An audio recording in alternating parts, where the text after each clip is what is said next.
Olá, pessoal. Essa é a segunda parte da palestra Destruição de Hábitats e Pandemias, qual relação, apresentada no 8º Ecofórum. Eu sou Alice, doutoranda do Programa de Pós-Graduação em Ecologia Aplicada da Universidade Federal de Lavras. A destruição de hábitats, ela é crescente no Brasil e no mundo, né? E cerca de 50% das florestas desapareceram 10 vezes mais rápido do que elas podem crescer. Só em 2019 foi registrado um aumento de 30% em relação a 2018. 2018 já foi um ano muito ruim em relação ao desmatamento no Brasil, segundo os dados do INPE. Uma das causas desse avanço do desmatamento é por causa dos grileiros, que invadem terras públicas, desmatam e vendem essas terras com documentos falsos e ilegais. Muitos trabalhos têm registrado a importância da preservação de áreas naturais para a manutenção da biodiversidade e para a manutenção dos fluxos ecossistêmicos. Esse trabalho, realizado por Mitchell e colaboradores em 2015, mostrou que as áreas preservadas em verde, elas conseguem manter fluxos ecossistêmicos, conseguem manter a biodiversidade, e à medida que você perde esses hábitats, à medida que você fragmenta esses hábitats, e diminui o tamanho desses fragmentos, você perde esses benefícios ecológicos, você perde esses serviços ecossistêmicos e perde também a biodiversidade. Além da perda da biodiversidade, que já é bem relatada em vários estudos, como esse que eu apresentei, essa destruição, essa fragmentação, ela também pode influenciar no aumento do número de casos de doenças infecciosas, endemias ou pandemias, que é o tema dessa palestra, é o tema central dessa palestra. Muitos indicadores ambientais, alguns indicadores ambientais, são ferramentas importantes que podem ser usadas para avaliar qual é a relação existente, né, e se existe relação entre a destruição de hábitats, a fragmentação e o aumento do número de doenças infecciosas.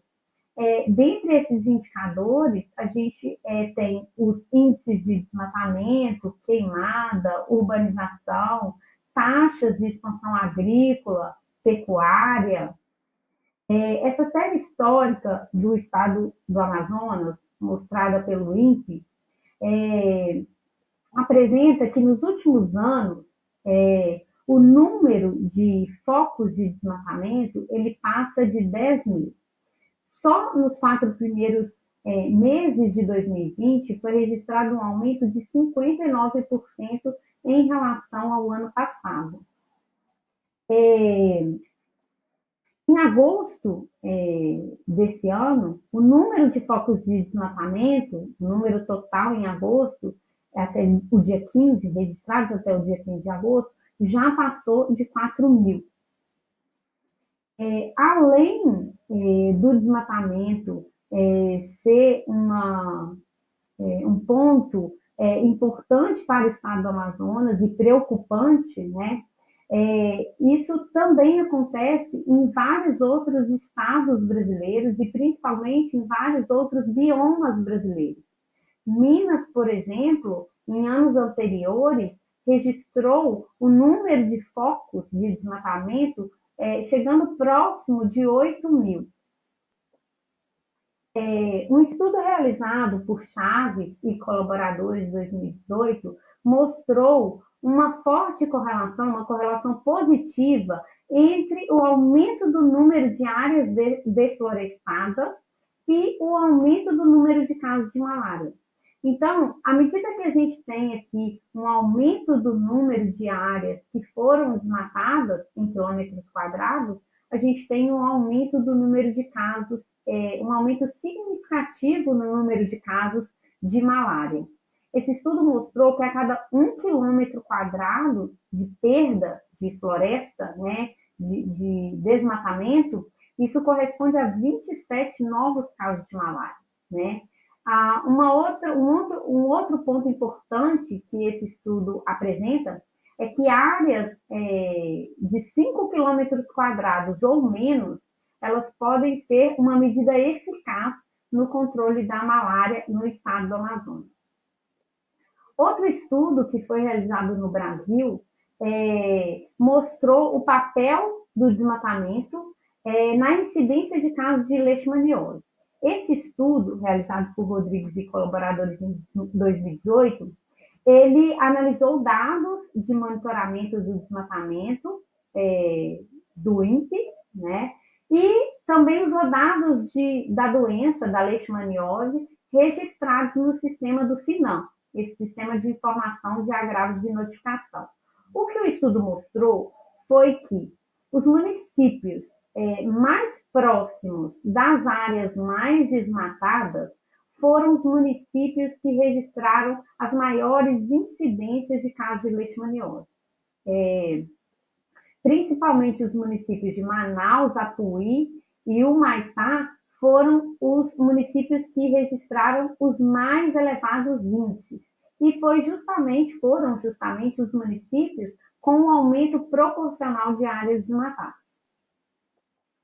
Esses casos de relação entre destruição de hábitats e aumento do número de doenças infecciosas não são restritos ao Brasil. Esse estudo para a encefalite japonesa, realizado em 2014, mostrou um aumento, né, de número de casos de encefalite japonesa, chegando a 60 mil casos anuais, né?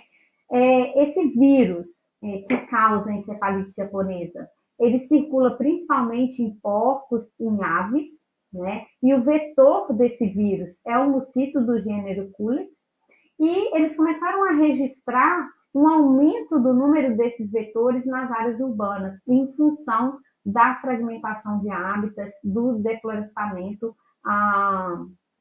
e o que trouxe, né, o que levou, na verdade, o mosquito para as áreas urbanas e esse contato com o homem, aumentando e muito esses números de casos da encefalite japonesa. Um estudo com a fragmentação de florestas nos Estados Unidos mostrou uma redução na diversidade de mamíferos. Então, a fragmentação diminuiu o número da diversidade de mamíferos nessas áreas de floresta.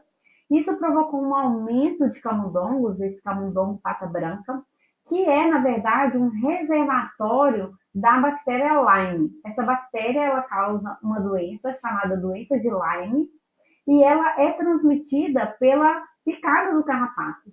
Então, o carrapato, na verdade, que é o vetor que tem contato com o camundongo e cada vez mais próximo dos humanos, manteve esse ciclo, né, de transmissão e esse contato, essa aproximação entre vetor, vírus e homem, né? Esse estudo sobre fragmentação de hábitats, biodiversidade, perda de biodiversidade e risco de novas doenças infecciosas emergentes, fez uma modelagem para explicar como a fragmentação pode aumentar a exposição das pessoas a novos agentes infecciosos. O que o estudo mostrou foi que o aumento da fragmentação aumenta o risco das pessoas de se contaminarem com algum tipo de micro-organismo e esse micro-organismo ser um micro-organismo patogênico. O modelo que eles desenvolveram sugeriu que a preservação da biodiversidade reduz o risco de doenças infecciosas emergentes. Um estudo publicado esse ano mostrou que 75% das novas doenças que emergiram nos últimos 50 anos tiveram como origem os animais silvestres.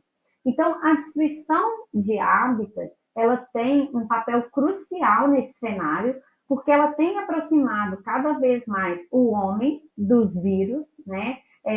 Podendo promover uma adaptação desses vírus ao homem, né? Vírus que antes eram restritos apenas a ecossistemas naturais, né? A hospedeiros naturais, agora estão cada vez mais próximos da espécie humana. Não só vírus, né? Patógenos, micro-organismos, de maneira geral.